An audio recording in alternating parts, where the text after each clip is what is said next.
Sigue la polémica en el país por el borrador de decreto que publicó en las últimas horas el Ministerio de Hacienda, que anticipa el pago de impuestos a través de un mayor cobro de retenciones. En las últimas horas el Consejo Gremial Nacional consideró que es una reforma tributaria encubierta y una maniobra de caja sin sustento técnico, sin visión de largo plazo y con serias consecuencias para la economía nacional. Según los cálculos de Fedesarrollo, las nuevas tarifas de retención en la fuente del impuesto de renta permitiría recaudar aproximadamente 13.9 billones de pesos en 2025, pero generaría un vacío presupuestal en el año siguiente, afectando el equilibrio de las finanzas públicas del país. El gobierno nacional logró obtener una financiación por $3.800 millones en los mercados internacionales, según confirmó el Ministerio de Hacienda, lo que consideró como la transacción más grande en la historia del país. Para este fin, el país colocó bonos globales a 2030 a una tasa de 7.5% y a 2035 a una tasa del 8.75%. El DANE reveló en las últimas horas que crecieron las ventas de comercio minoristas en un 7.5%, mientras que se reportó una caída del 1.2% en la industria o en la producción de la industria manufacturera. Un nuevo choque entre el canciller Laura Sarabia y el ministro Armando Benedetti se registró en las últimas horas, ya que Sarabia entregó a la Fiscalía audios y conversaciones hasta hoy desconocidas en desarrollo de la investigación por presuntas irregularidades en la financiación de la campaña Petro Presidente 2022. Le pidió a la Fiscalía escucharme en los próximos días para ampliar la investigación, escribió la canciller Laura Sarabia en las últimas horas. Las disidencias de las FARC asesinaron al soldado profesional Julio César Vázquez, secuestrado el pasado 7 de abril en Santander de Quilichao, en el departamento del Cauca. Su cuerpo fue encontrado en el corregimiento de Porterito, en Jamundí-Valle, y posteriormente fue identificado por las autoridades judiciales. Entre tanto, la Oficina para la Coordinación de Asuntos Humanitarios de la ONU, OCHA, publicó un informe en el que se advierte que al menos 47,000 personas que viven en Insá y Páez, Cauca, enfrentan restricciones a la movilidad por la disputa territorial entre grupos al margen de la ley. La defensora del pueblo Iris Marín denunció que las disidencias de las FARC al mando de alias Iván Mordisco declararon un paro armado en los municipios de Sorano, Puerto Rico, La Montañita y Cartagena del Chairá, en el departamento del Caquetá. Aseguró que el anuncio coincide con los operativos de las fuerzas militares contra alias Iván Mordisco. En el Catatumbo siguen los enfrentamientos entre las fuerzas militares y el ELN en zona rural de Ábrego y Ocaña, en norte de Santander, donde ya hay más de 300 desplazados. El presidente de la República, Gustavo Petro, se abstuvo de reconocer a Daniel Noboa como presidente electo de Ecuador. El mandatario pidió al gobierno de ese país entregar las actas para que sean verificadas. Al igual que en el caso venezolano, las cosas deben aclararse al máximo, escribió el jefe de Estado en su cuenta en X. Horas antes, la canciller Laura Sarabia había felicitado al presidente Daniel Noboa y aseguró a través de X que el hermano pueblo de Ecuador siempre puede contar con Colombia para trabajar juntos por una América Latina soberana y en paz. El presidente Gustavo Petro anunció en las últimas horas los nombres que integran la terna que enviará al Senado para la elección del nuevo magistrado de la Corte Constitucional para reemplazar a Cristina Pardo. La terna está compuesta por Karena Caselles Hernández, Didi Marrico Chavarro y Héctor Carvajal, quien fuera su abogado. Sobre el tema, la defensora del pueblo Iris Marín lamentó que el presidente no presentara una terna de mujeres y recordó que es necesario mantener la paridad de la Corte Constitucional. Ampliación de estas y más noticias en BluRadio.com. Sigan con Mañanas Blue. Estás escuchando Blue Radio. 1 millón. 1 millón. 1 millón de noticias, sueños, emociones. 1 millón de seguidores. 1 millón de seguidores. 1 millón. Decirlo suena fácil. Lograrlo es de trabajo. Mucho trabajo.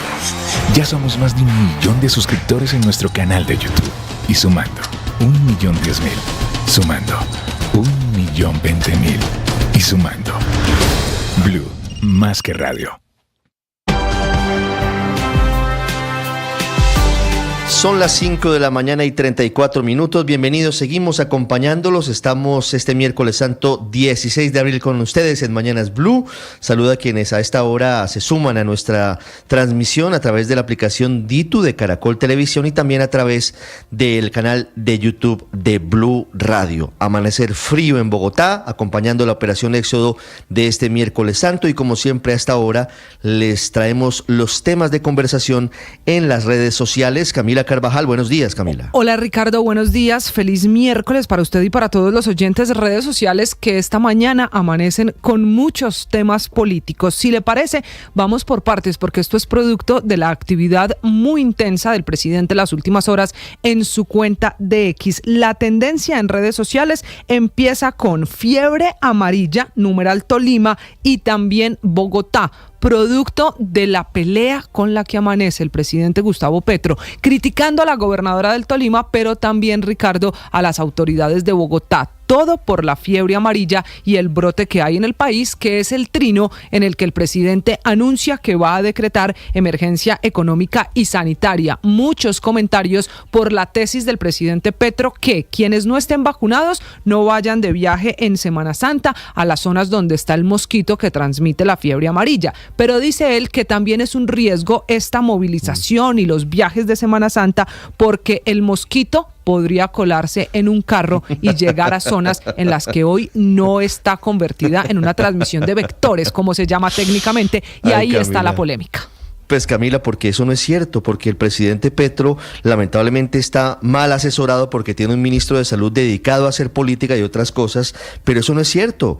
No es que el mosquito se sube al bus en Melgar como lo puso en un trino anoche muy tarde y llega a Bogotá y empieza a contagiar otros mosquitos y a la gente en Bogotá. Eso no pasa, no es cierto. Mire lo que dice el presidente en el trino de anoche, Camila.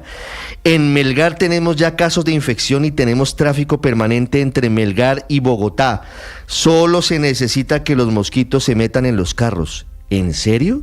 ¿En serio el presidente trina sin consultar expertos? Pues Ricardo, quizá por eso es que también el alcalde de Bogotá, Carlos Fernando Galán, pero mucha gente en redes sociales le dice al presidente Petro esta mañana que escuche a los expertos. Uno de ellos, a quien usted entrevistaba ayer aquí en Mañanas Blue, el subsecretario de Salud de Bogotá, el doctor Fernández, que es epidemiólogo, diciéndole, presidente, por favor, vacune en las zonas endémicas cuanto antes y así es como se controla el brote, que no tiene nada que ver ni con los viajes de Semana Santa ni con el mosquito metido en un bus o en un carro, como dice el mandatario colombiano, y ahí está esa polémica que sabe que no es la única producto de los trinos recientes del mandatario. Sigue siendo muy fuerte la tendencia numeral Ecuador y numeral Novoa, mucho más por el mensaje de anoche del presidente Petro, que ahora, Ricardo, ya lo borró. Es un mensaje del mandatario en el que le exigía, o mejor, le pedía a la embajadora de Colombia en Ecuador que rindiera informe del resultado electoral de la reelección de Novoa. Hasta ahí todo normal. Lo que pasa es que el presidente acompañó ese mensaje con un video y el video no era de Ecuador. Resultó ser un video de una manifestación en donde hubo enfrentamiento con la fuerza pública en el Congreso de Argentina en Buenos Aires en el año 2024. La aplicación Twitter corrige al presidente que finalmente decide en la madrugada, Ricardo, borrar el mensaje que ya no está en la red social del presidente. Muy bien, Camila, 5:38 ¿Me deja minutos. decirle uno último? La cuñita, sí, hábleme de algo más amable. De fútbol, sí, más ameno eso. para los amantes de fútbol. Es muy fuerte la tendencia con la Champions, no solo por los partidos de ayer, sino porque hoy hay fútbol y del bueno. Así que la Champions es la gran tendencia también en redes sociales en el mundo, pendientes de los partidos de hoy. Partidazos, Camila, Real Madrid ante Arsenal y Bayern Múnich contra el Inter de Milán. Bueno, y en Colombia también tenemos lo nuestro. Hay Millonarios, bueno, realmente América Millonarios, porque el local será el equipo Escarlata por el fútbol colombiano. Diego Suárez. Feliz día, Ricardo. Hoy se terminarán de definir los clasificados a las semifinales de la UEFA Champions League. El Barcelona eliminó a Borussia Dortmund con un marcador global de 5-3. El cuadro español vuelve a una semifinal de ese torneo después de 6 años. En esa época, Lionel Messi jugaba con el Barcelona. Por su parte, el partido entre Paris Saint-Germain y Aston Villa comenzó con un pequeño error. La imagen de los protagonistas. La canción de Europa League. Qué extraño. Sonó el himno de la Europa League en vez del de la Champions League en la salida de los equipos. Finalizó con un global de 5-4 a favor del conjunto francés. Habla el director técnico del equipo francés, Luis Enrique. Mañana disfrutaré muchísimo del partido en mi casa tranquilamente, cenando, me tomaré una cervecita y disfrutaré de una eliminatoria. Veré los dos partidos a la vez, que es lo que suelo hacer. y disfrutando mucho y viendo a ver si es un inglés o un equipo español. El entrenador se refería al Real Madrid, que enfrentará al Arsenal. Va perdiendo el cuadro español 3-0, mientras que Bayern Múnich lo hará ante el Inter de Milán. Va ganando el cuadro italiano 2-1. Habla Carlo Ancelotti, director técnico del Real Madrid. No hemos tenido reacción, que habitualmente este equipo la reacción la tiene, pero a los últimos 30 minutos... Y en el fútbol colombiano, don Diego, esta noche el partido de América Millonarios, 5:40 minutos. Esta es Blue, más que radio. El Consejo Gremial Nacional anoche, el consejo que reúne los 32 principales gremios económicos en Colombia, rechazó el borrador de decreto del Ministerio de Hacienda que propone un ajuste en la retención en la fuente y le pide al gobierno que en lugar de estar anticipando los cobros de impuestos del año entrante, modere y recorte gastos, que es la única manera de enfrentar la crisis fiscal que afronta el país. Marcela Peña.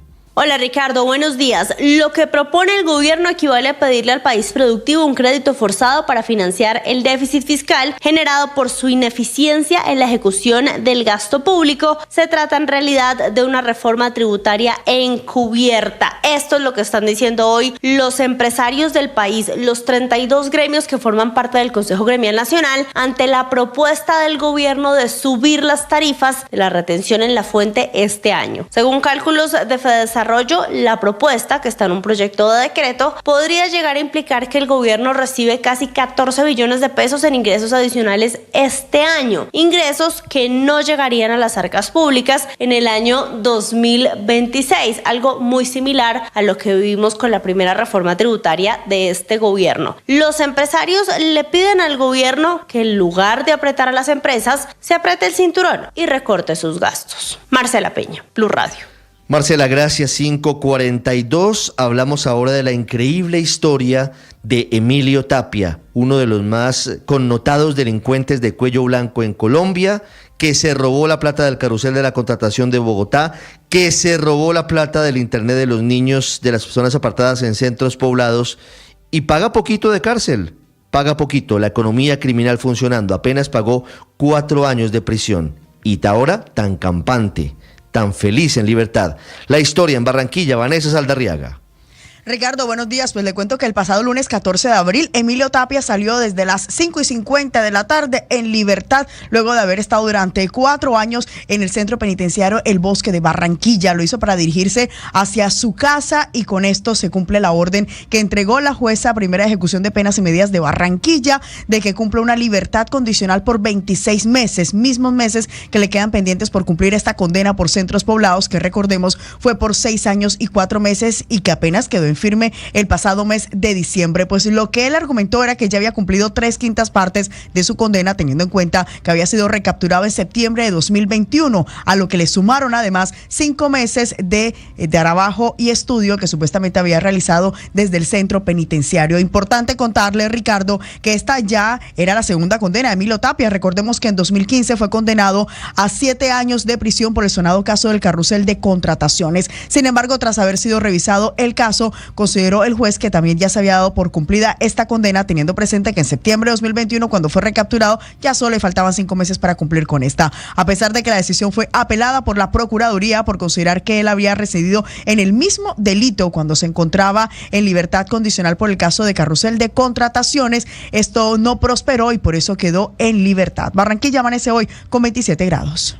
Y mientras en Colombia los pillos salen rápido de la cárcel, en Perú condenan expresidentes por corrupción, en este caso Ollanta Humala por el caso Odebrecht. Luis Poma desde Lima.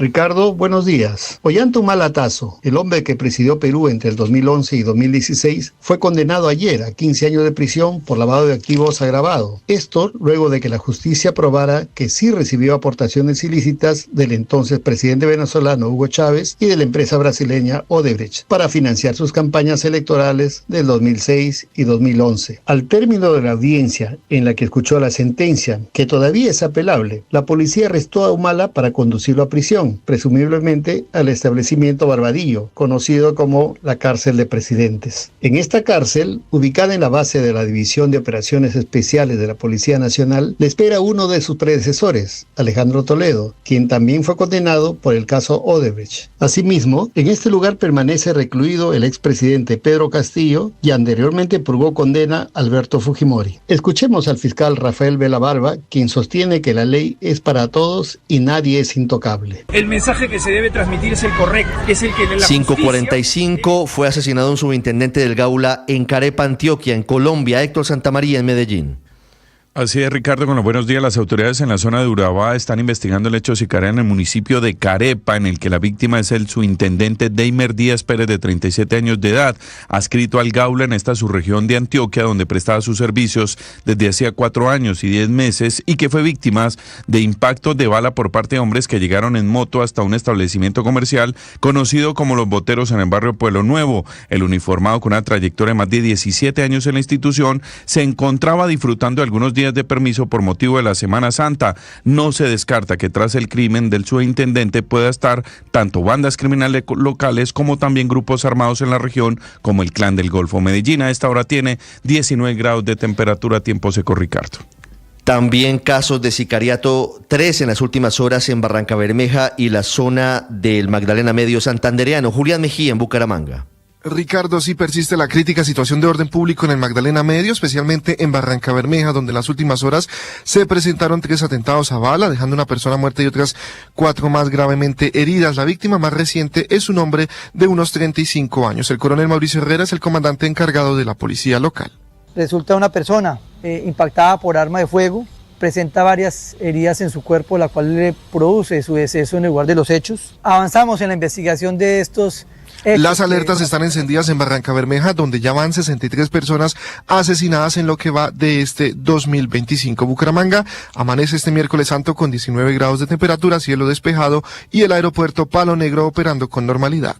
En Washington sigue siendo polémica la decisión del gobierno de Nayib Bukele de no devolver a Estados Unidos a un ciudadano salvadoreño deportado erróneamente desde territorio estadounidense. Juan Camilo Merlano.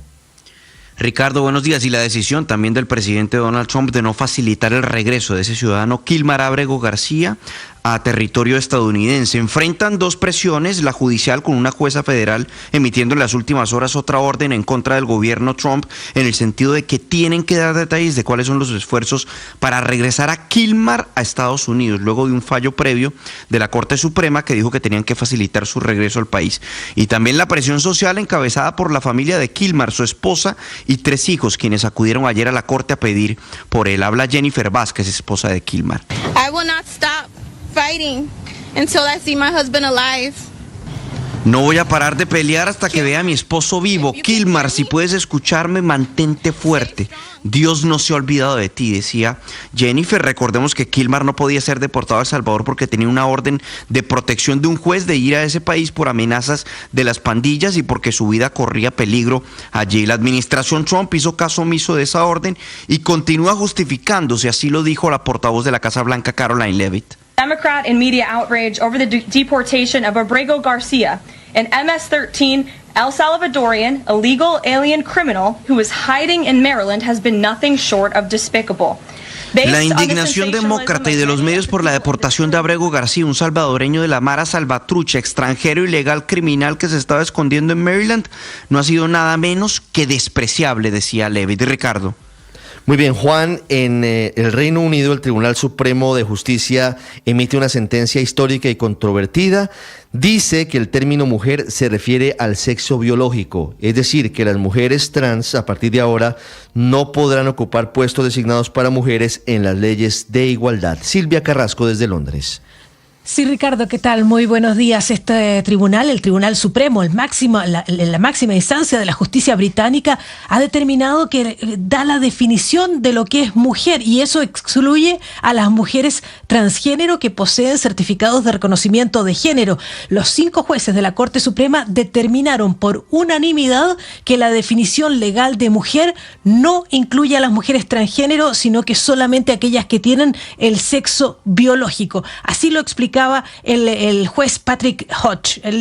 Escuchémoslo. The unanimous decision of this court is that the terms woman and sex in the Equality Act 2010 refer to a biological woman and biological sex. Dice, la decisión unánime de este tribunal es que los términos mujer y sexo que están escritos en la Ley de Igualdad de 2010 se refieren a la mujer biológica y a su sexo biológico, pero desaconsejamos, dice, interpretar esta sentencia como un triunfo de uno o más grupos de nuestra sociedad en detrimento de otros. La verdad es que ha habido una celebración enorme de las feministas que estaban en contra de que las mujeres transgénero ocupen puestos de cuota asignados a las mujeres. Esta es una batalla que venía hace tiempo porque el gobierno escocés había estado asignando a mujeres transgénero los puestos que estaban reservados para las mujeres y se consideraba que eso era una derrota para los triunfos, para los logros de la protección de las mujeres en el Reino Unido. El gobierno británico ha reaccionado con tranquilidad, ha dicho que esto es clarificador para todas las instancias, para todas las instituciones, pero también se sabe que va a tener muchas implicancias, no solamente en los cargos de cuota para las mujeres, sino que también en el uso de los baños, en los camarines, en los centros deportivos, en fin, una decisión que va a impactar la sociedad británica y que deja a las mujeres trans fuera de los puestos asignados a las mujeres, Ricardo.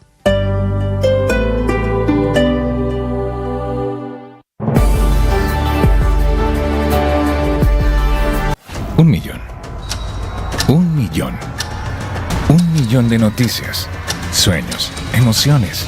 1 millón de seguidores. 1 millón de seguidores. El Consejo Nacional Electoral de Ecuador dice que si Nicolás Maduro señala que hubo fraude en las elecciones presidenciales de Ecuador es porque las cosas se hicieron bien y le dice un burro hablando de orejas, señor Maduro. Desde Caracas, Santiago Martínez.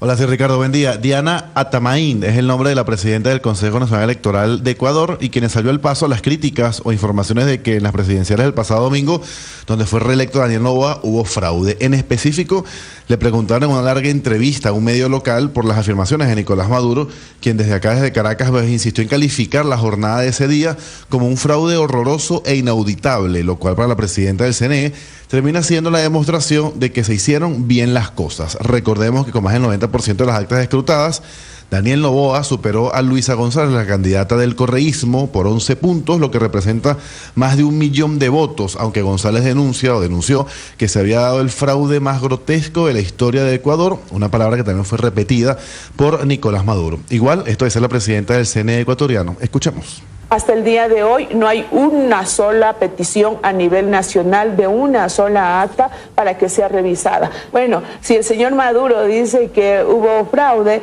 eso quiere decir que en el Ecuador estamos haciendo bien las cosas. Lo grave hubiese sido que nos felicitara. La presidenta del CNE de Ecuador, Ricardo, insistió que no hay razón para hablar de fraude cuando las dos organizaciones políticas, tanto la de González como la de Noboa, tuvieron la oportunidad de vigilar a través de 95,000 personas acreditadas todo el proceso de votación. De ese total, la mitad eran del correísmo y la otra mitad del partido de Daniel Noboa. Y que además las misiones de observación electoral de la Unión Europea y de la OEA han avalado los resultados dados por el CNE de ese país. Ricardo. Muy bien, Santiago, gracias. 5:53. Mientras hoy hay plan éxodo por el miércoles santo, en Bogotá y el centro del país ya se prepara la operación retorno de este fin de semana, sobre todo el domingo de resurrección, el plan retorno más grande del año, que tiene millones de vehículos movilizándose por las vías del país. Espera la entrada de más de 1 millón de carros a Bogotá. Recuerden que el domingo 20 de abril, habrá pico y placa regional. Solamente podrán entrar a Bogotá de 12 del día a 4 de la tarde carros con la placa terminada en número par, y de 4 de la tarde a 8 de la noche solamente podrán entrar carros con terminación de la placa en número impar. Habla la secretaria de Movilidad del distrito, Claudia Díaz. Tendremos un despliegue de 160 unidades diarias entre agentes civiles, policía de tránsito y grupo guía en los principales corredores viales de la ciudad. Nuestros gerentes en vía realizarán recorridos constantes y estaremos monitoreando permanentemente desde el Centro de Gestión del Tránsito. Para quienes nos visitan o se quedan en Bogotá, seguiremos firmes con los controles de velocidad y de embriaguez con el objetivo de proteger la vida de todas. A esta hora, 5:54, hablando de movilidad, se reportan dificultades en el servicio de Transmilenio en el Portal Sur y San Mateo del sistema por alta congestión vehicular en la avenida Villavicencio con autopista sur. Esto es en plena salida hacia el suroccidente de Colombia. Podría estar relacionado con la operación Éxodo, que hasta ahora se adelanta. Hablando de las recomendaciones para los viajeros en las carreteras, habla la directora de Tránsito y Transporte, la general de la Policía, Susana Blanco. Aquí es importante primero que planeen su viaje, que tengan claro hacia dónde se van a dirigir, cómo va a estar la condición también del tiempo, del clima. Su vehículo debe estar en perfectas condiciones mecánicas. Y los detalles de la operación Éxodo y operación Retorno en poco tiempo de la Semana Santa, Alejandra Bello. Ricardo, buenos días. Según informó la Secretaría de Movilidad, los gerentes en vías estarán realizando recorridos apoyados por el Centro de Gestión en Tránsito, quienes brindarán información en tiempo real. Se implementará una estrategia conjunta en donde participará la Agencia Regional de Movilidad, la Secretaría de Movilidad de Cundinamarca, la Gobernación del departamento, municipios y ciudades como Soacha, con el fin de proporcionarle a los viajeros seguridad. Entre estas estrategias habrá un operativo especial en Soacha, en donde se pondrán semáforos especiales, controles especializados al ascenso y descenso de pasajeros y atención en puntos estratégicos de alta congestión. La Secretaría de Movilidad, Claudia Díaz, recordó a quienes visiten o se queden en Bogotá que todavía están firmes con los controles de velocidad y de embriaguez con el fin de proteger la vida de todas las personas. El domingo 20 de abril aplicará la medida de pico y placa regional entre las 12 del día y las 8 de la noche. El cumplimiento y el respeto por las normas de tránsito hará que el regreso sea tranquilo y seguro para nosotros y quienes nos rodean. La Secretaría de Movilidad recordó a todos los viajeros acatar las normas de tránsito, respetar los límites de velocidad, no conducir en estado de embriaguez y verificar las condiciones del vehículo antes de salir. Esto para evitar cualquier tipo de percance y que todos transiten con seguridad por las vías. Alejandra Bello, Blue Radio. Alejandra, gracias. Nos reportan a esta hora oyentes que también hay congestión vehicular saliendo de Bogotá por la autopista norte. Bueno, eso no es novedad, pero pareciera que hoy hay un poco más de vehículos que de costumbre. Hablando de economía, ¿cómo cierra esta corta semana en Semana Santa? Víctor Grosso.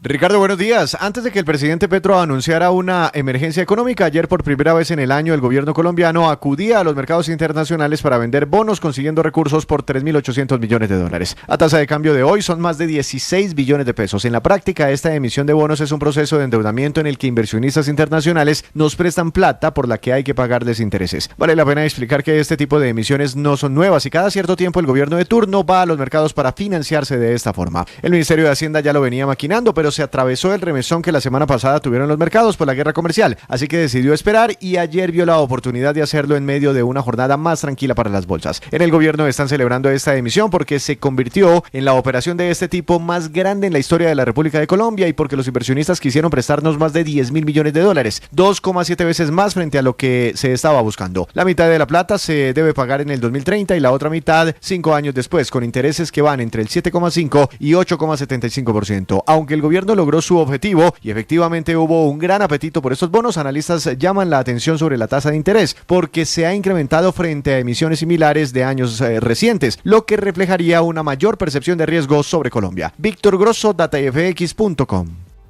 Estás escuchando Mañanas Blue.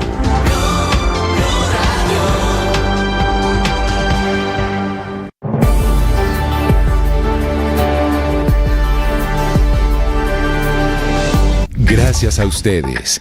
Nuevamente Mañanas Blue con Néstor Morales es el programa hablado más escuchado y visto de las mañanas en Colombia.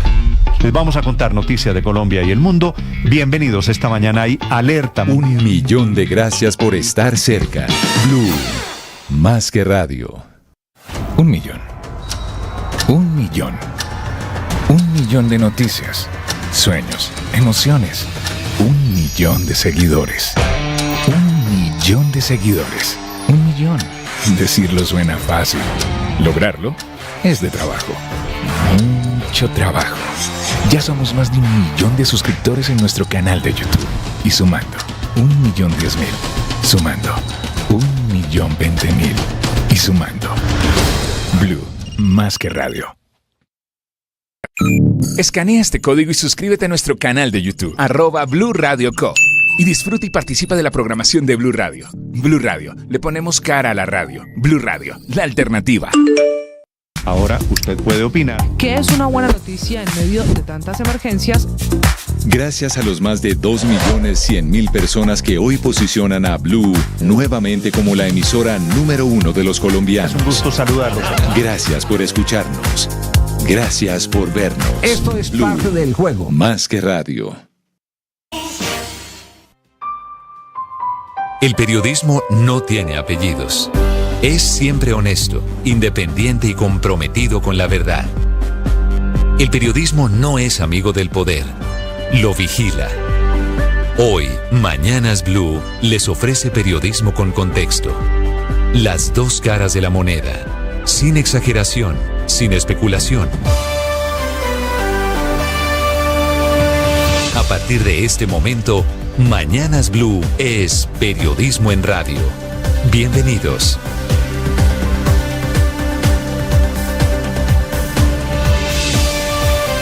Son las 6 de la mañana en punto. Bienvenidos, buenos días. Seguimos acompañándolos en Mañanas Blue. Hoy miércoles santo, hoy es miércoles 16 de abril. Como siempre, con la información, con el análisis y con la opinión. Saludo a esta hora a quienes nos sintonizan a través de la aplicación Ditu de Caracol Televisión y también en nuestro canal de YouTube de Blue Radio. Amanecemos con el anuncio del presidente Gustavo Petro en el sentido de que va a declarar la emergencia económica y sanitaria en todo el país por el brote de fiebre amarilla, que ya deja 70 contagiados y 33 muertos este año en toda Colombia.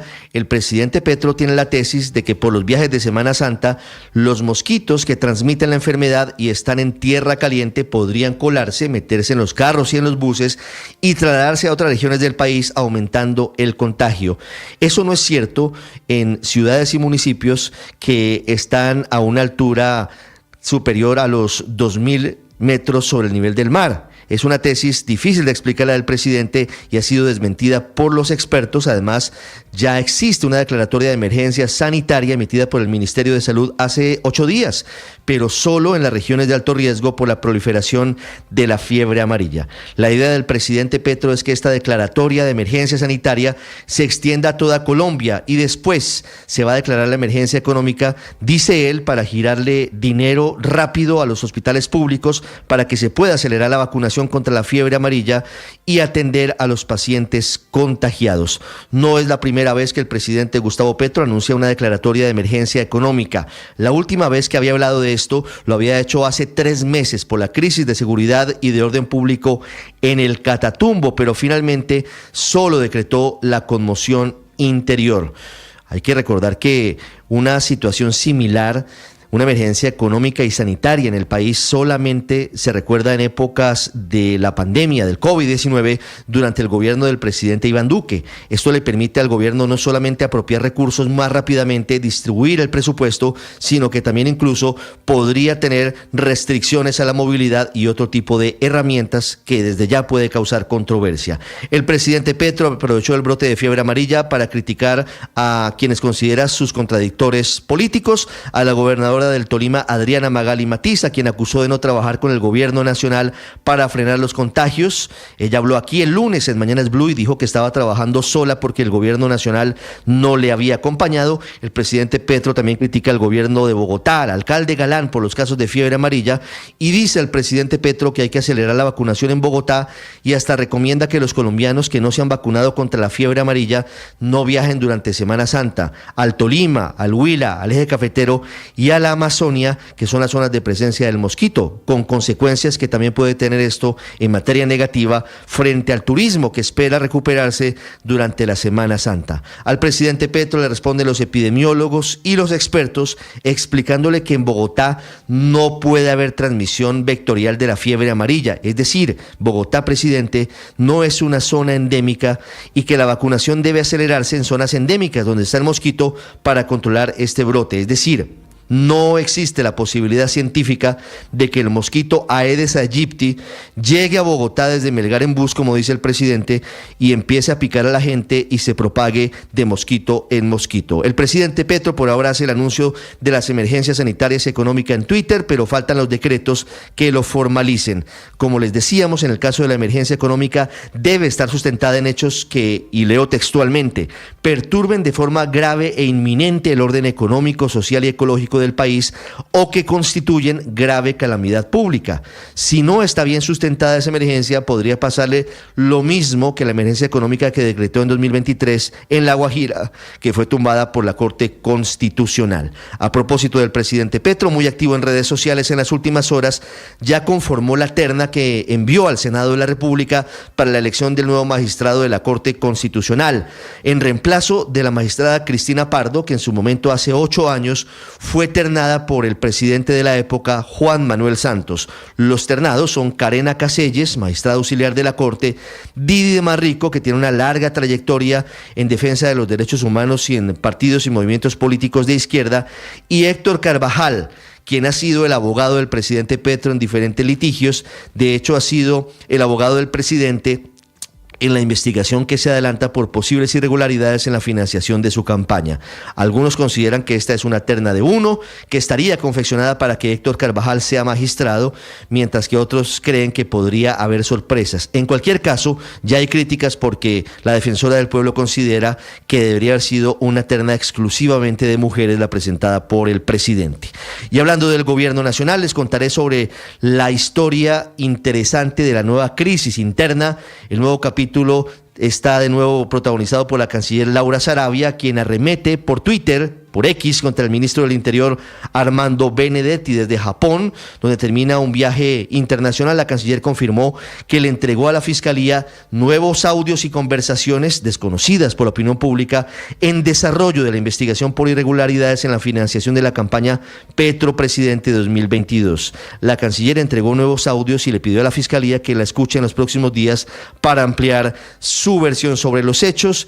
En segundos, a propósito, tenemos aquí en Blue Radio revelaciones sobre este episodio, sobre los motivos que llevaron a Laura Sarabia a desatar una nueva crisis en el gobierno y a disparar de nuevo al final contra el presidente Gustavo Petro. Motivaciones, entre otras, que tienen que ver con la desautorización pública que le hizo el presidente Petro a la canciller en torno al reconocimiento de Daniel Noboa como nuevo presidente de Ecuador. El presidente Petro está pensando primero en que se publiquen las actas electorales, algo que no pidió con tanta vehemencia frente a su amigo el dictador Nicolás Maduro, mientras que la canciller Laura Sarabia había anticipado el reconocimiento de Colombia por Twitter, también felicitando a Noboa como el nuevo presidente por los próximos 4 años de Ecuador. Vamos a hablar de noticias judiciales en segundos.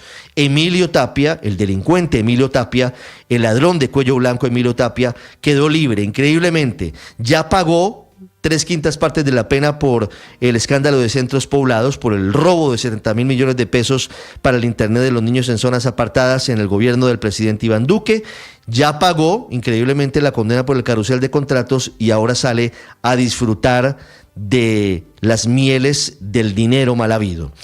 Y por eso hay polémica por cuenta de todo lo que está ocurriendo en torno a este episodio, porque mientras en Colombia pareciera que somos laxos con los corruptos, en otros países aplican la ley de forma más drástica. En Perú, por ejemplo, fue condenado a 15 años de cárcel el expresidente Ollanta Humala por el escándalo de Odebrecht. Y en orden público les hablaré sobre la guerra en el Catatumbo que no para. Son 300 desplazados que llegaron en las últimas horas a Ocaña por combates entre el ejército y el ELN.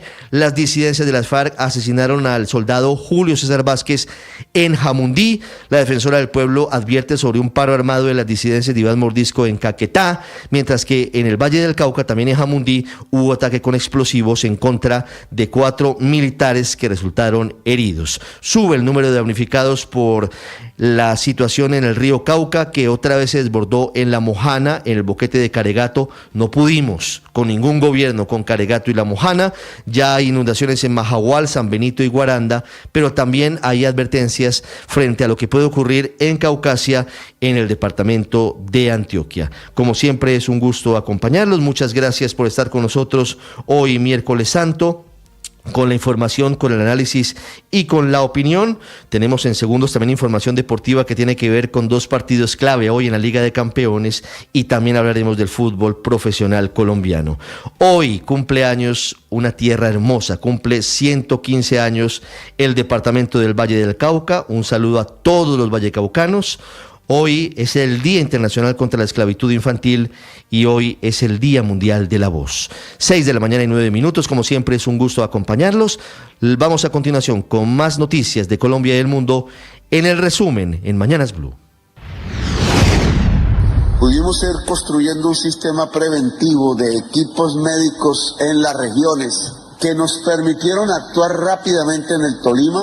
En fiebre amarilla contamos con vacunas para toda la población y se detuvo el impacto del virus en la población. El 29 de noviembre del año pasado, el presidente Petro afirmaba que su sistema preventivo había detenido la expansión de la fiebre amarilla en el Tolima. Sin embargo, ayer anunció que decretará la emergencia económica y sanitaria por el incremento en los casos de fiebre amarilla en todo el país. La razón principal es la rápida propagación del virus de la fiebre amarilla, según el presidente, porque no se han tomado las medidas pertinentes desde las entidades territoriales. Dice además que el turismo puede llevar a que el mosquito que transmite este virus llegue a Bogotá y a otras grandes ciudades en donde podría ser mucho más peligroso. El doctor en epidemiología y subsecretario de Salud Pública de Bogotá, Julián Fernández, le respondió al presidente Petro. Señor presidente, debido a la altura sobre el nivel del mar, debido a la temperatura, en Bogotá no hay transmisión de fiebre amarilla. La razón por la cual Bogotá vacuna y lo hace intensamente contra la fiebre amarilla es porque de esta manera protegemos a los residentes de Bogotá, pero también a personas de tránsito de todo el país,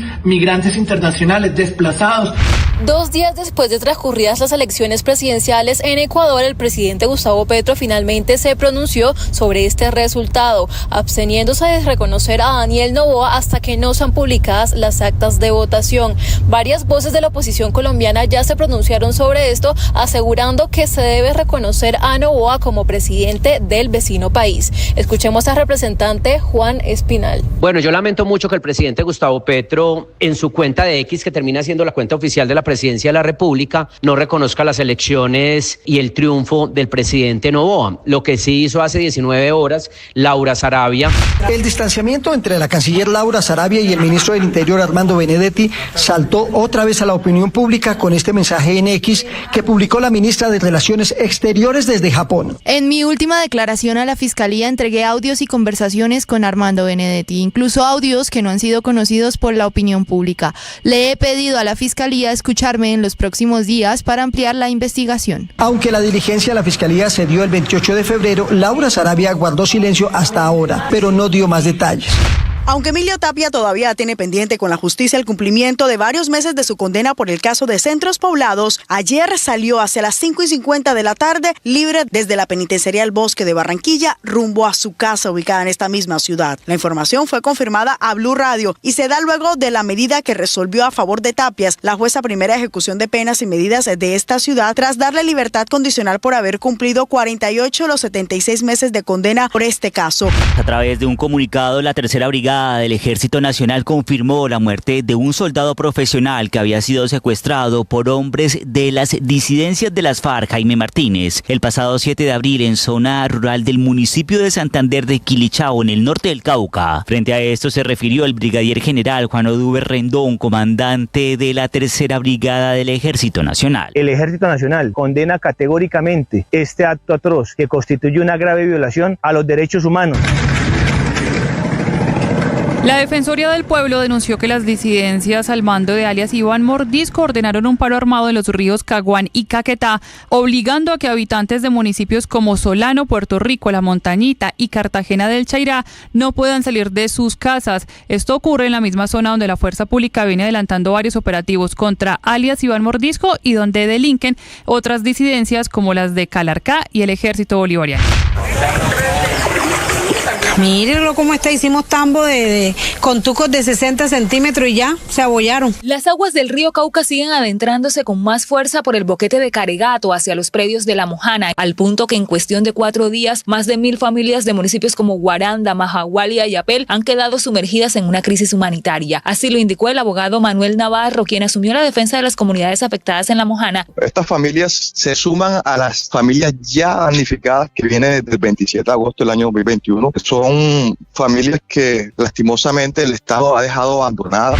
En medio de la compleja relación entre Estados Unidos y Colombia por cuenta de los aranceles impuestos por el gobierno Trump, se produjo una dura advertencia del representante comercial a la ministra encargada de Comercio. Básicamente es una protesta por parte de la administración Trump frente a nuevas regulaciones de Colombia que afectarían la importación de vehículos desde Estados Unidos. Dice la carta, si Colombia no corrige esta situación, podría resultar en el cese total de las importaciones de automóviles desde Estados Unidos a partir del 2 de mayo. Ante esto se pronunció la presidenta de la Cámara de Comercio Colombo-Americana, María Claudia Lacutir. Al establecerse esta limitación y a generar una certificación donde es difícil de cumplimiento por parte de las empresas estadounidenses para importar sus productos a Colombia, lo que va a generar es una falta de repuestos en el mercado nacional porque no va a haber la posibilidad de poderlos importar.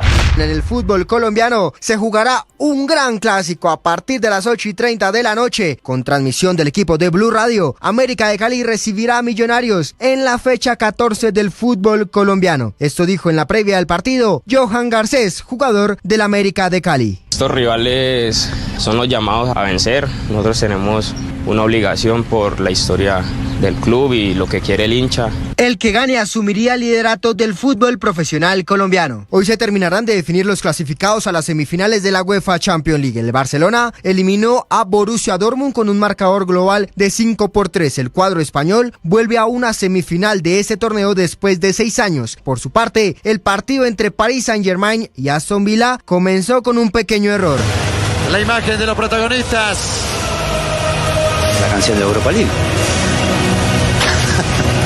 Qué extraño. Sonó el himno de la Europa League en vez del de la Champions League en la salida de los equipos. Finalizó con un global de 5-4 a favor del conjunto francés. Estás escuchando Blue Radio. 1 millón. 1 millón. 1 millón de noticias, sueños, emociones. 1 millón de seguidores. 1 millón de seguidores. 1 millón. Decirlo suena fácil. Lograrlo es de trabajo. Mucho trabajo. Ya somos más de 1 millón de suscriptores en nuestro canal de YouTube. Y sumando, 1.010.000. Sumando, 1.020.000. Y sumando. Blue, más que radio. Ahora usted puede opinar. ¿Qué es una buena noticia en medio de tantas emergencias? Gracias a los más de 2.100.000 personas que hoy posicionan a Blue nuevamente como la emisora número 1 de los colombianos. Es un gusto saludarlos. Gracias por escucharnos. Gracias por vernos. Esto es Blue, parte del juego. Más que radio. Llegó la hora de fluir con el planeta. Y actuar para proteger las reservas de agua que nos quedan. Día a día podemos hacer algo para unir. 6 de la mañana, 17 minutos. Amanecemos con el departamento de anuncios del presidente Petro encendido, Héctor, con anuncios anoche a través de sus redes sociales del presidente de decretar emergencia económica y sanitaria en todo el país. Hace una semana lo había hecho el Ministerio de Salud en materia sanitaria en algunos departamentos, en algunos puntos, por cuenta de la fiebre amarilla. Y empieza una nueva arremetida política contra la gobernadora del Tolima, contra el alcalde de Bogotá, y termina con unas teorías muy curiosas sobre lo que significa la fiebre amarilla del presidente Gustavo Petro. No sé si sea tan fácil que se... No, pues si los mosquitos subiéndose al bus en Melgar, Héctor, llegando a la terminal del Salitre en Bogotá y contagiando a todo el mundo, algo que es imposible científicamente. No, yo creo que el anuncio del presidente Ricardo pues es un poco absurdo. Primero, el tema de la declaratoria de la emergencia, me imagino que está hablando de la emergencia económica, porque no lo dijo así, pero me imagino que está pensando él en ese estado de excepción, porque el otro instrumento, que es la emergencia sanitaria, como usted lo relata, ya el gobierno lo ha ido utilizando donde ha sido necesario hacerlo.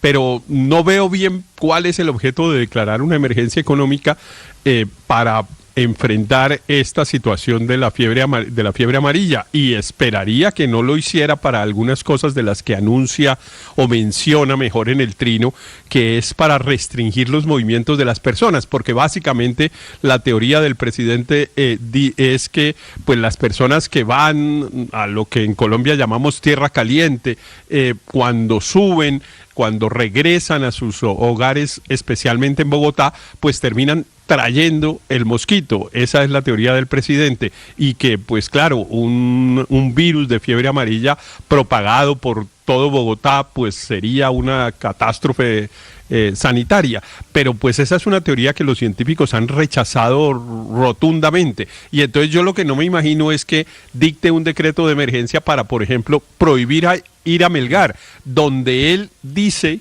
en su trino que la gente no debería estar hoy. Yo le quiero notificar al presidente que Melgar está totalmente lleno, como está lleno siempre en las Semanas Santas. Está totalmente lleno de turistas provenientes especialmente de Bogotá. Entonces, no sé si va a tomar una decisión de semejante naturaleza, porque evidentemente sería un exabrupto. Así que, desde el punto de vista científico, pues yo de eso no sé, pero he oído a los expertos que reaccionaron muy rápidamente a decir que la tesis del presidente no tenía ningún sustento.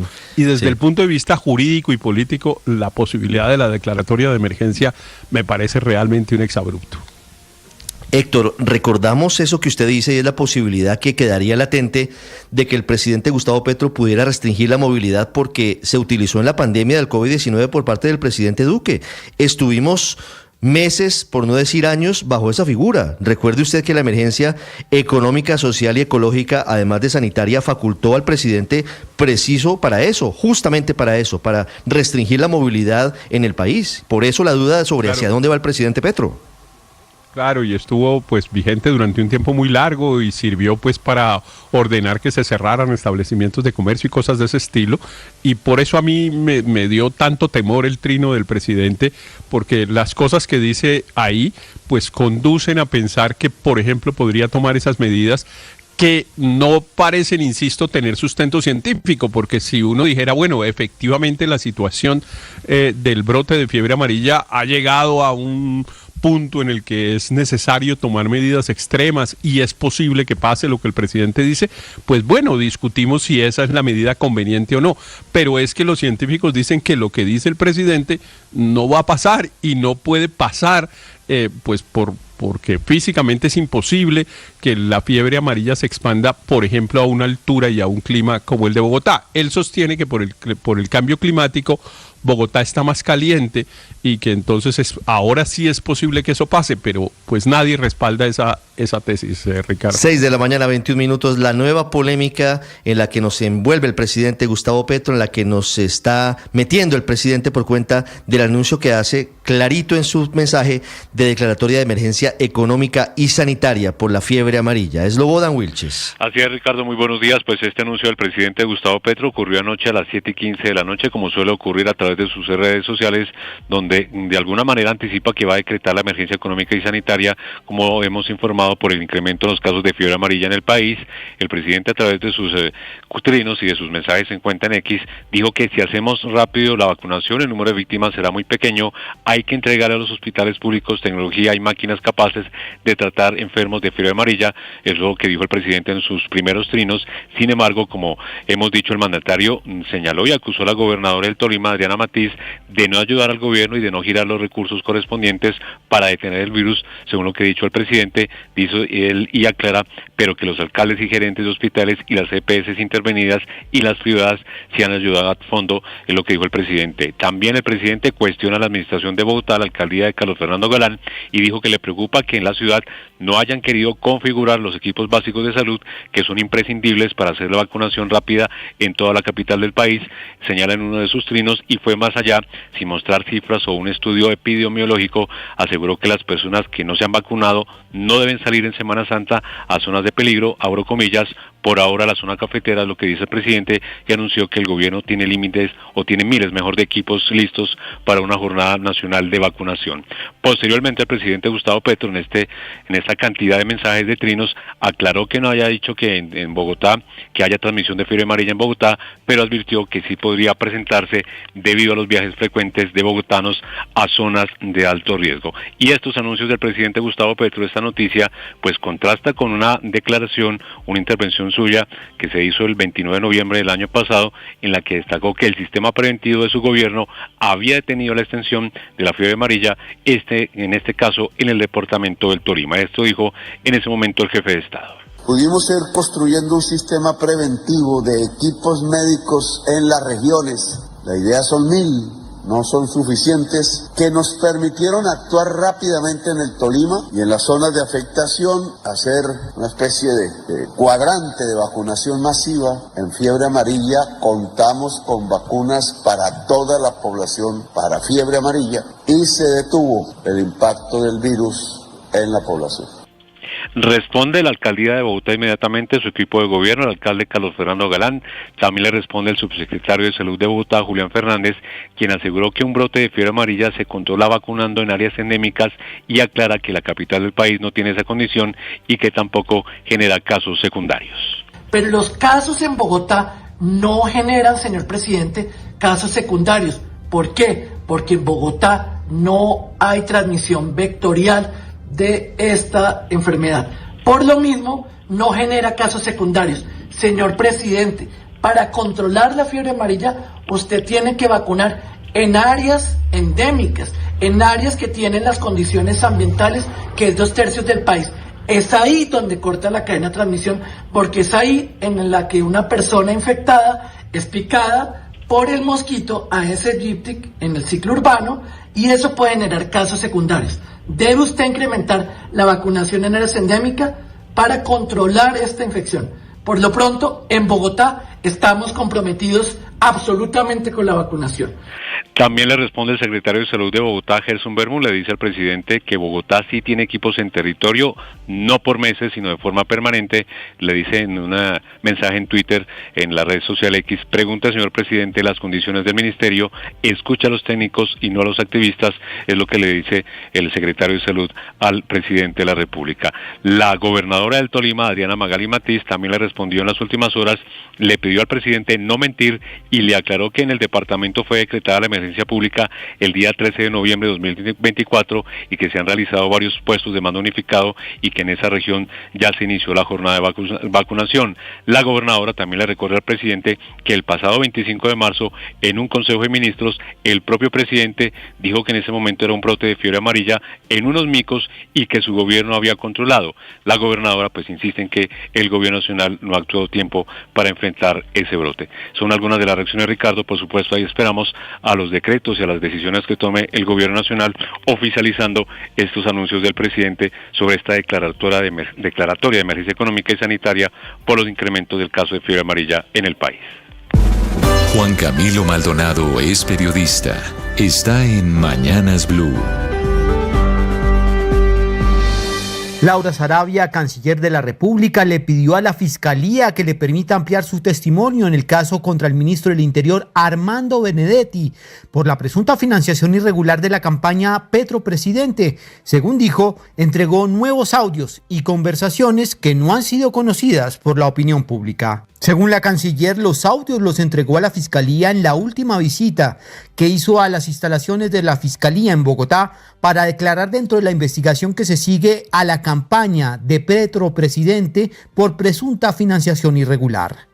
Eso fue el 28 de febrero de este año, cuando su defensa, encabezada por el abogado Jorge Mario Gómez, fue quien entregó un comunicado en el que expresó que su cliente reiteró que nunca participó en la recaudación o manejo de recursos, ratificando en que el candidato fue enfático en que todos los aportes económicos debían ser gestionados y recibidos únicamente por el gerente de campaña.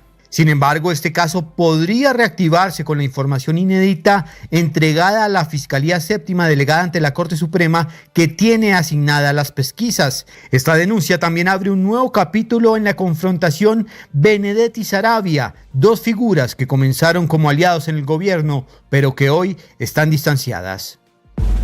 Paola Ochoa es periodista. Está en Mañanas Blue.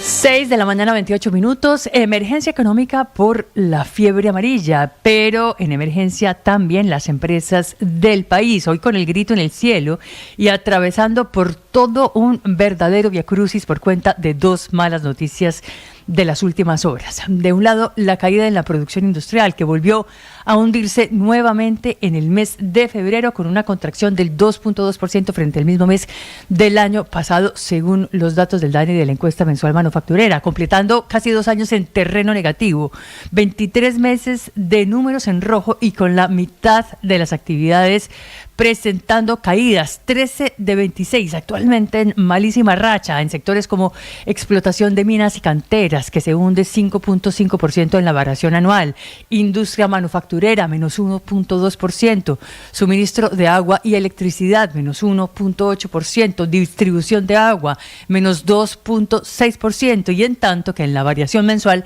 la de mayor caída fue la de producción de vehículos, que se desploma 23%, extracción de hulla o carbón en piedra con una caída del 11% y la extracción de petróleo crudo y gas natural que se contrae en un 3.6%. Industrias y sectores a las que les cae otro gran mal encima. 14 billones de pesos de anticipos en el impuesto de renta, es decir, toda una señora reforma tributaria, según los cálculos del Centro de Pensamiento Fedesarrollo y a raíz del proyecto que presentó el Ministerio de Hacienda, en donde cambia y eleva la forma en la que se cobra la retención en la fuente, lo que implica un adelanto en los impuestos del año 2026 para el 2025 por 13.9 billones de pesos, equivalente al 0.8% del Producto Interno Bruto, y propinándole otro duro golpe a la caja de las empresas este año, que nuevamente tienen que poner el pellejo ante la difícil situación económica del gobierno y la negativa a recortar gastos en el presupuesto general de la nación. Una apretada del cinturón que debería estar cercana a los 30 billones de pesos, según también los cálculos de Fedesarrollo, y de hasta 40 o 46 billones de pesos, según las cuentas del mismísimo Comité Autónomo de la Regla Fiscal, pero que no va a pasar porque estamos en pleno año preelectoral. Camila Carvajal es periodista. Está en Mañanas Blue. 6 de la mañana, 31 minutos, se desbordó el río Cauca otra vez en el sector de Caregato, y no es que nos hayamos devuelto a una noticia de hace 2, 3, 4 e incluso hace 8 años, es que no se resuelve el problema del río Cauca cada que comienzan las lluvias. Esta mañana ya son más de 1.500 familias las que están en la región de La Mojana y en parte del San Jorge, en el sur del departamento de Sucre, los afectados por el agua que inundó sus casas, sus cultivos de yuca y también frutales, y que inundó vías y hasta la plaza principal en esa región. Las lluvias llegaron con toda su fuerza, lo que originó el crecimiento del río Cauca para entrar por el Canal de la Esperanza y romper una vez más el boquete ubicado en jurisdicción de San Jacinto del Cauca, en el sur de Bolívar, y llegar así hasta las poblaciones rurales, esas que siguen esperando una solución a este problema que tienen cada vez que hay lluvias. Tienen razón los líderes sociales de la zona en decir que lo que están viviendo es inhumano y en reclamar que el gobierno les cumpla la que es otra de las promesas pendientes, cerrar el boquete de Caregato. Pero no pudo ni Olmedo López antes de que la corrupción se apoderara de la unidad de gestión del riesgo, ni ha podido Carlos Carrillo, el actual director, ni gobiernos anteriores. Es que ya son años de repetir la escena de esta mañana, de las familias inundadas suplicando que alguien les ayude a resolver de una vez por todas el problema de Caregato. Por ahora el anuncio de la Unidad Nacional de Gestión del Riesgo del doctor Carrillo es de obras de mitigación en el Canal de la Esperanza, obras que valen 17.000 millones de pesos. El problema es que estas obras pueden tardar mínimo 5 meses. Y mientras tanto, ¿qué? Si el agua ya llega hasta la rodilla y lo peor es que el pronóstico es que va a seguir lloviendo, por lo tanto va a seguir subiendo el nivel del río Cauca, un río Cauca que tiene en emergencia al departamento de Sucre, pero también a parte del departamento de Antioquia. Primeras emergencias en el municipio de Caucasia, en el Bajo Cauca antioqueño, también por el río Cauca. Estás escuchando Blue Radio. 1 millón. 1 millón. 1 millón de noticias, sueños, emociones. 1 millón de seguidores. 1 millón de seguidores. 1 millón. Decirlo suena fácil. Lograrlo es de trabajo. Mucho trabajo. Ya somos más de 1 millón de suscriptores en nuestro canal de YouTube. Y sumando, 1.010.000. Sumando, 1.020.000. Y sumando. Blue, más que radio. Ahora usted puede opinar. ¿Qué es una buena noticia en medio de tantas emergencias? Gracias a los más de 2.100.000 personas que hoy posicionan a Blue nuevamente como la emisora número 1 de los colombianos. Es un gusto saludarlos. Gracias por escucharnos. Gracias por vernos. Esto es Blue, parte del juego. más que radio.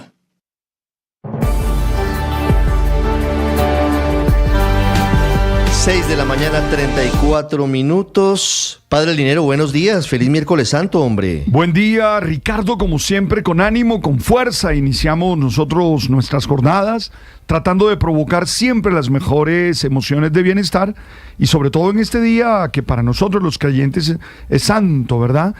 Ya preparándonos para el triduo pascual, para el jueves, en Viernes Santo y claro, también el domingo de resurrección.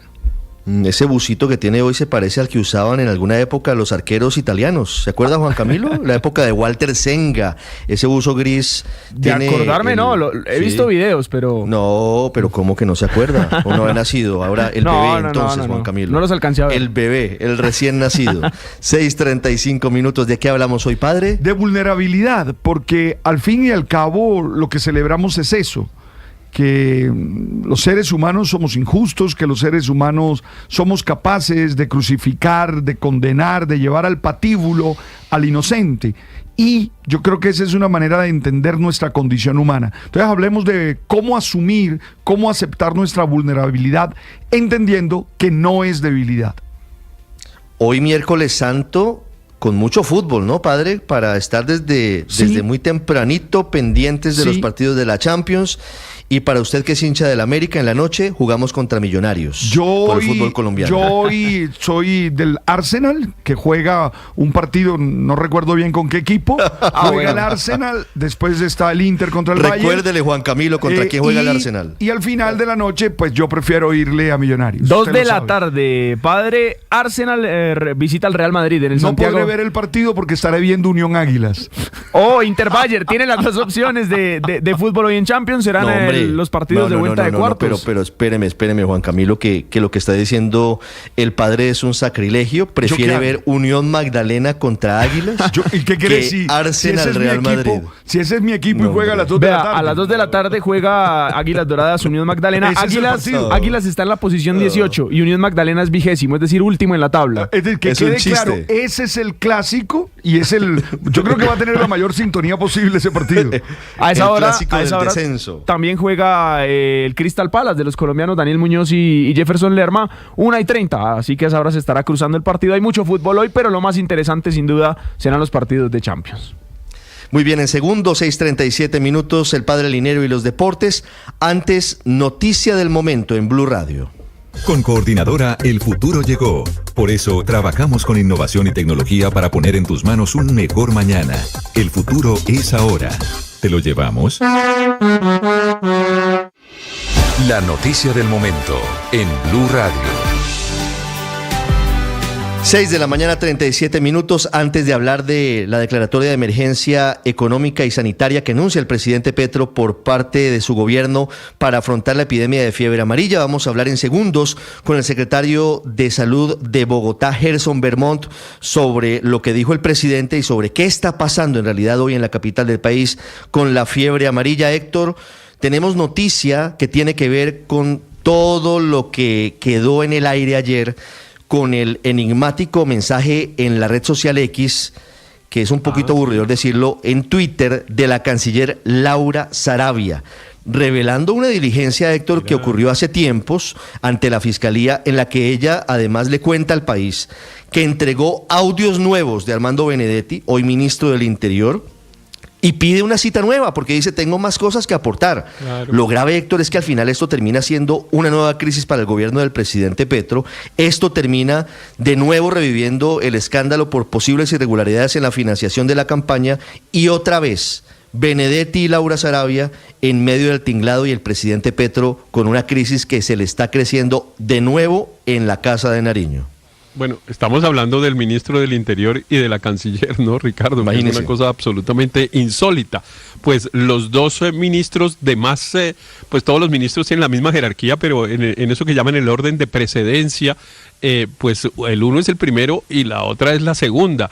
Entonces es realmente una cosa muy sorprendente que Laura Sarabia ayer hubiese salido, como dicen ahora los jóvenes, de la nada, porque fue literalmente de la nada, no, nadie le estaba preguntando, como dice usted, la diligencia ocurrió hace algún tiempo, en fin, de la nada, con ese anuncio de que había entregado esos videos y pues contando que ella quería ir a contar otras cosas en la fiscalía, lo cual evidentemente prende nuevamente esa confrontación que cualquiera diría que es imposible de sostener, porque uno se pregunta cómo un presidente logra mantener al primer ministro y a la canciller enfrentados y mantenerlos en el gobierno. Es una cosa realmente difícil de entender.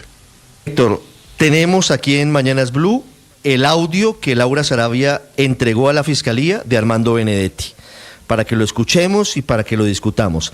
Y les voy a contar las causas aparentes de esta ruptura que ya estaba hecha, pero que de nuevo dispara lo que significa una crisis en el gobierno del presidente Gustavo Petro. Vamos por partes y ya vamos a analizar lo que significa y qué viene para el gobierno del presidente Petro, qué decisión debería tomar el presidente Petro cuando se está incendiando de nuevo su casa por esta pelea que no ha podido tramitar ni superar entre dos de las personas más cercanas a él, como fueron Laura Sarabia y Armando Benedetti. Desde campaña vienen siendo muy cercanos al presidente Gustavo Petro.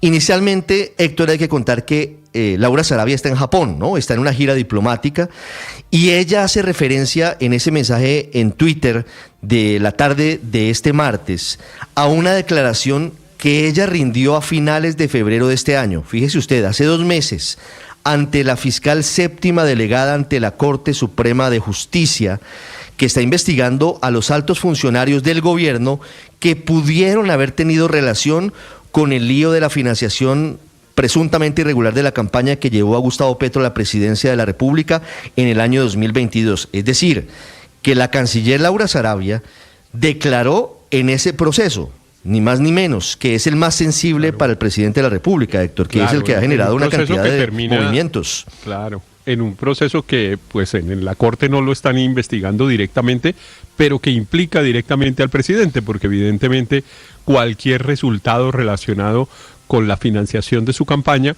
pues lo afecta, y entonces que la canciller esté diciendo que ella está entregando alguna información que me imagino que ella considera que es relevante para el proceso penal, porque si considerara que no pues que son chismes o que son cosas sin relevancia jurídica, pues no lo estaría contando en la corte. Si lo está haciendo es porque eso va a producir un efecto en ese proceso. Entonces todo es muy llamativo, pero pues saber qué es lo que usted sabe, Ricardo, porque estoy realmente ansioso de saber. Le hago el cuento corto, Héctor, a usted y a los oyentes, a quienes nos ven y nos escuchan a esta hora. En esa diligencia de febrero de este año, tanto la fiscal del caso como Laura Sarabia, sobre todo hablaron de las posibles actuaciones irregulares que habría cometido Armando Benedetti, que recuerden, desde comienzos de 2023, según dice la hoy canciller, venía hostigando la vía telefónica y con mensajes en diferentes aplicaciones. En el marco de esa diligencia, en febrero de este año, la canciller Laura Sarabia presentó ante la fiscal del caso, fiscal séptima delegada ante la Corte Suprema y ante sus investigadores, una nota de voz que le habría enviado a Armando Benedetti a través de una aplicación de mensajería instantánea a comienzos de mayo del 2023. Recuerde la fecha, Héctor, mayo del 2023. Luego de que estallara el escándalo, gobierno, ¿no? Claro, avanzado el gobierno, pero aquí viene la ayuda de memoria y la ubicación de los hechos. Mayo del 2023, ya había estallado el escándalo por la pérdida de un dinero en efectivo de Laura Sarabia en su casa, caso que terminó luego llevando a que se cometieran una serie de irregularidades en contra de Mariel Bismesa, que era la niñera del hijo de la canciller y que había sido recomendada por el propio Armando Benedetti, que fue seguramente uno de los primeros motivos de discordia entre los dos. Pero además, Héctor, en ese momento, Armando Benedetti era embajador de Colombia en Venezuela y estaba ansioso por regresar a Bogotá. Él quería estar en el centro del poder, él quería ser ministro, quería un cargo importante, representativo para él y para el gobierno del presidente Gustavo Petro. Recuerde que según los audios revelados en su momento por la revista Semana, que él enviaba a Laura Sarabia mensajes de voz que causaron un terremoto político por allá en junio o julio del 2023, Benedetti sentía que él se merecía estar en el gobierno, en el corazón del gobierno, por haber trabajado duro en la campaña presidencial. Y ese es el contexto de lo que vamos a escuchar. Es un audio corto. Es un audio en el que se escucha a Armando Benedetti intentando tranquilizar a Laura Sarabia, que en ese momento, Héctor, era directora del Departamento Administrativo de la Presidencia de la República. Era la persona más cercana al presidente Gustavo Petro. Benedetti tenía la teoría de que Laura Sarabia estaba compartimentando al presidente, es decir, que lo estaba encabinando y no le permitía hablar con Benedetti o no le permitía tomar decisiones que lo favorecieran. Pero fíjese usted, claro, que lo aislaba, exactamente. Es que compartimentar es una palabra de los 70, de la época de Aurelio. Que lo aislaba, que eso es lo que le molestaba al embajador Benedetti, al ministro Benedetti, porque el ministro llegaba a la casa de Nariño a intentar hablar con el presidente y según él mismo decía en algunos de esos audios que ya se conocieron, lo dejaban ahí 2 horas esperando. Sentado en el sillón, sentado en el sillón y nunca llegaba el presidente. Molestaba mucho. Claro. Fíjese usted, en el audio que vamos a escuchar es muy corto. La calidad no es óptima, ustedes entenderán, pero vamos incluso a decirles, si no se entiende lo que dice Armando Benedetti. Pero en ese audio le decía, Benedetti intenta tranquilizar a Laura Sarabia frente a una cosa que es seria. Benedetti deja entrever que a pesar de las múltiples investigaciones en su contra, los procesos penales no prosperarían. Recuerde usted que en su momento el presidente Gustavo Petro dijo incluso públicamente que él nombraría a Benedetti en algún alto cargo cuando hubiera solucionado todos sus líos judiciales. Tiene investigaciones por posible corrupción en diferentes entidades. Y en eso sí tiene razón el hoy ministro, ¿no? Porque los procesos no han prosperado. Claro. Desde hace años llevamos diciendo que el hoy ministro Benedetti tiene unos procesos judiciales pendientes y pues lo cierto es que nunca ha habido una decisión de fondo y bueno, él es hoy ministro.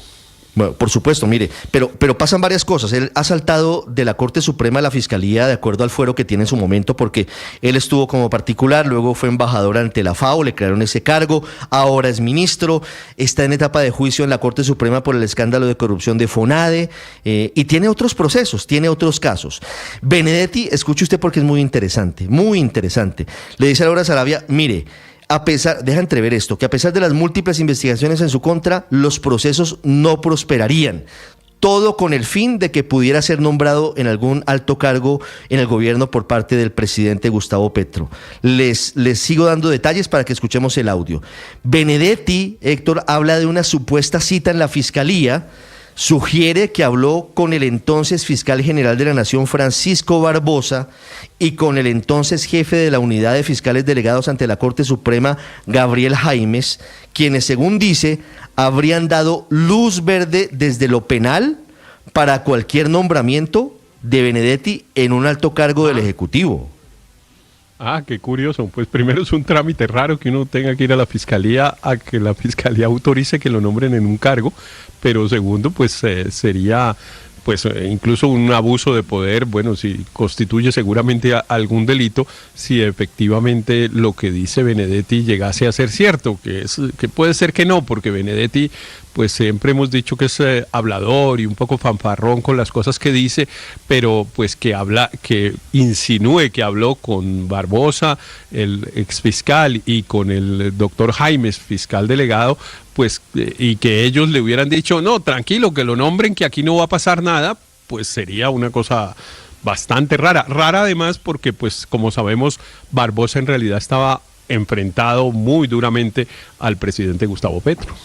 Y será la fiscal de séptima delegada ante la Corte Suprema la que determine si lo que dice Armando Benedetti tiene alguna credibilidad, pero lo dijo. Escuchemos el audio y luego hacemos la transcripción en caso de que no se entienda.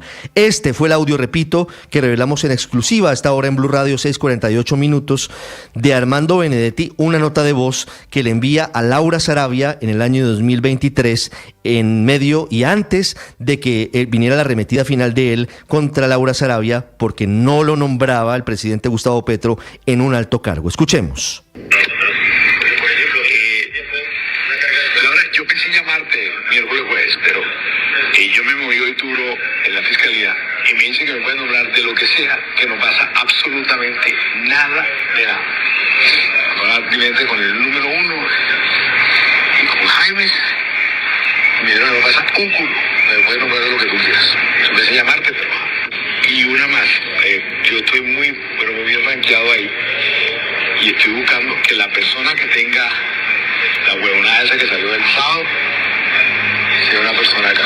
Yo estoy muy bien rankeado allá, para que sepas, para cualquier otra cosa que necesites tú, el gobierno. La transcripción del audio, Héctor. Laura, yo pensé llamarte el miércoles jueves, pero yo me moví hoy duro en la fiscalía. Y me dicen que me pueden nombrar de lo que sea, que no pasa absolutamente nada de nada.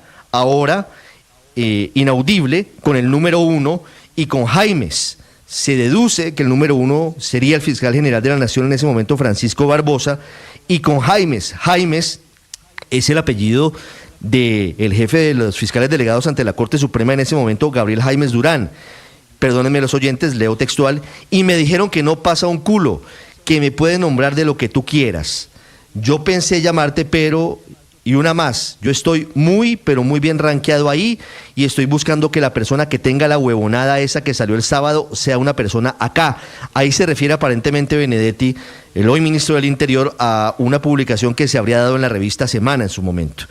En contra de él, por supuesto. Y luego dice y termina Héctor diciendo, yo estoy muy bien rankeado allá, parece decir en la fiscalía, para que sepas, para cualquier otra cosa que necesites tú o el gobierno. Hasta ahí el audio. Aquí estoy listo para mover influencias, además en la fiscalía. Ofrece el servicio de intermediación con el fiscal.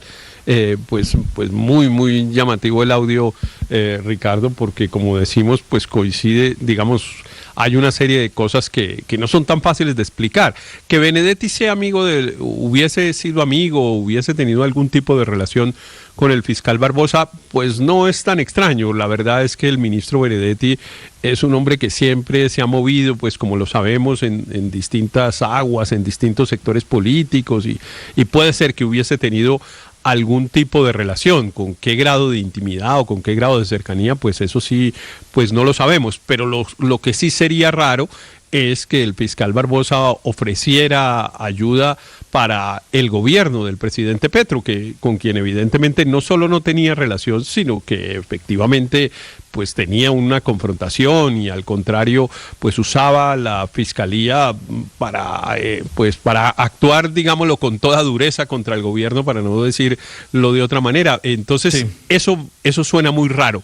Eso suena muy raro y no sé si creíble. Me imagino que el fiscal Barbosa, que es ahora quien tiene el balón en su campo para desmentir o confirmar las reuniones con Benedetti, pues me imagino que negará la sí, reunión, me imagino. Pero la fiscalía tendrá que investigarlo. Aurelio, permítame, volvamos a escuchar a Freddy el audio de Benedetti y ya escucho a Aurelio Suárez, 6:52 minutos. Yo pensé llamarte miércoles jueves, pero yo me moví hoy duro en la fiscalía y me dice que me pueden hablar de lo que sea, que no pasa absolutamente nada de nada.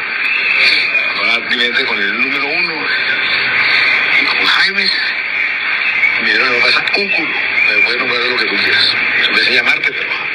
Y una más, yo estoy muy bien rankeado ahí y estoy buscando que la persona que tenga la huevonada esa que salió el sábado sea una persona acá. Yo estoy muy bien rankeado allá, para que sepas. Para cualquier otra cosa que necesites tú o el gobierno. Para cualquier otra cosa que necesites tú o el gobierno, le decía Benedetti a Laura Sarabia en mayo de 2023. Aurelio, los audios de Benedetti siguen causando polémica y terremoto político. Sí, Ricardo, pero el punto es que eso pasó. O sea, aquí no hay que llamar a nadie a preguntarle nada. Efectivamente, Benedetti, después de que dice eso, el gobierno lo nombra de embajador en la FAO, ahora lo nombra ministro del Interior, y dígame qué ha pasado. No ha pasado nada. No ha pasado lo que dijo Benedetti que iba a pasar, no iba a pasar nada. O sea que era cierto, es cierto lo que estaba diciendo. Tranquilo, que a mí me pueden nombrar de lo que sea, que la fiscalía no va a hacer nada. Y eso pasó. Usted me está diciendo que es mayo 2023, ¿cierto? Bueno, aquí estamos. Estamos en abril de 2025. Estamos 2 años después.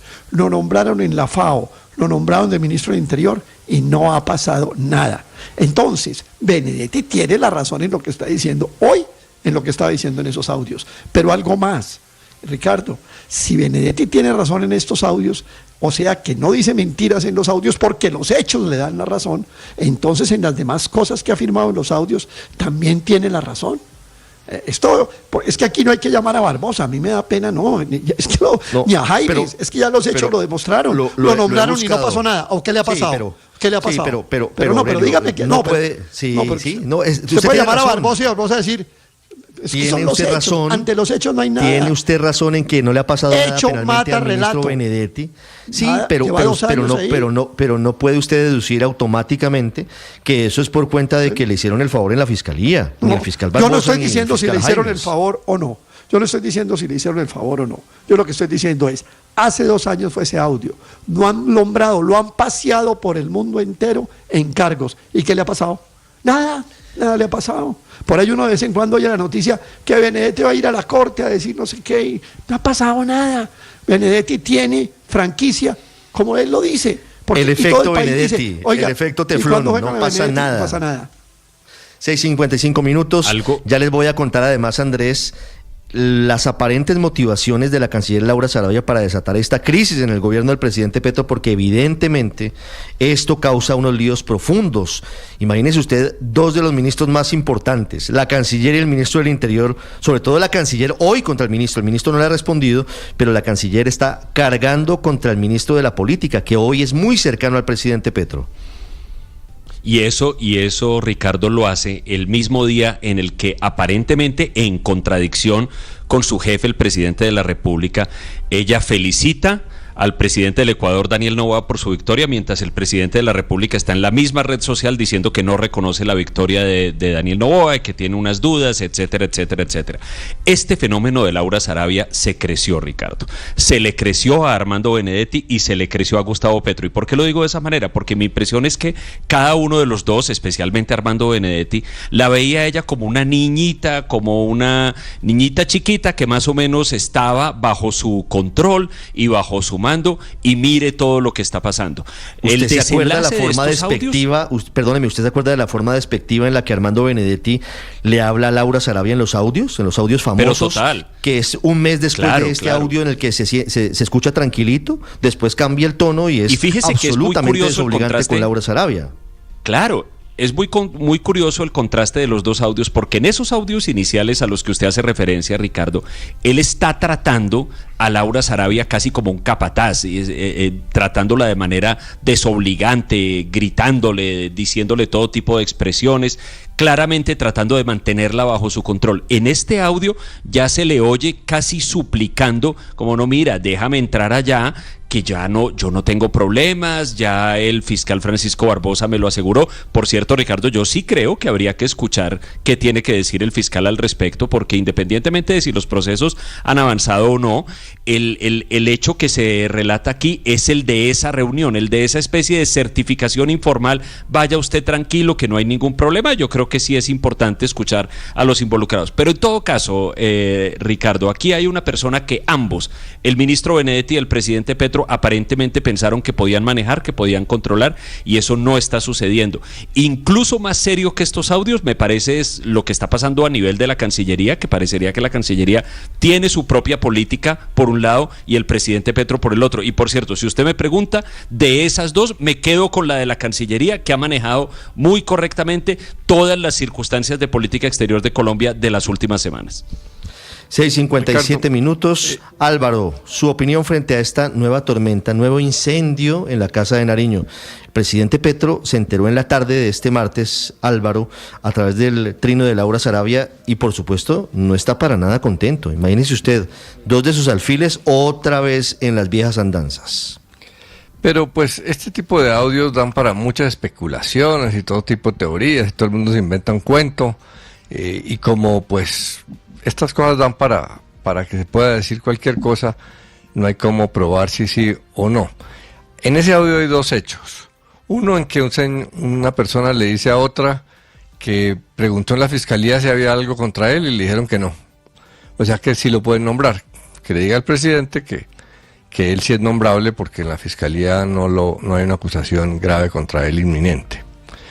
Y 2, pues alardea de que tiene amistad allá y ofrece. Eso pues es poco creíble porque el fiscal Barbosa, uno lo puede acusar de muchas cosas, pero tal vez lo decía Héctor, pero pues no lo puede acusar de hacerle vueltas al gobierno Petro. Tuvo una posición muy fuerte contra Petro. Que en las investigaciones sobre Laura Sarabia o Armando Benedetti esa fiscalía fue lento, pues no sabemos, es la acusación que se hace normalmente contra las fiscalías, pero pues eso tiene unos procesos. Entonces yo no veo ahí evidencias de nada que vayan a generar jurídicamente algo. Muy seguramente el fiscal Barbosa va a salir a decir que él no le hace vueltas a nadie, que eso no es cierto de lo que dijo Armando Benedetti, y pues yo no veo mucho más ahí. ¿Sabe que yo sí veo algo adicional, y es que políticamente esto sí puede tener consecuencias, Álvaro?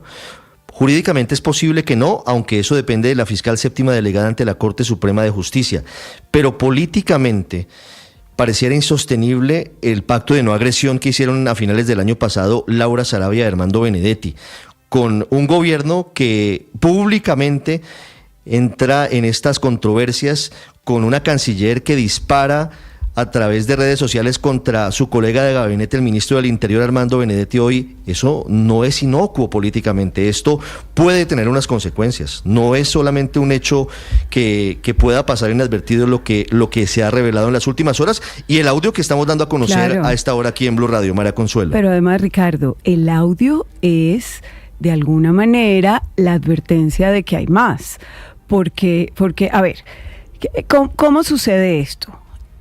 La canciller felicita y reconoce al gobierno electo de Ecuador. En el día de ayer, aparentemente, en el chat del gabinete, el ministro del Interior se mete a opinar y finalmente el presidente, como es usual, dirime en favor del ministro del Interior, Armando Benedetti. Entonces, ella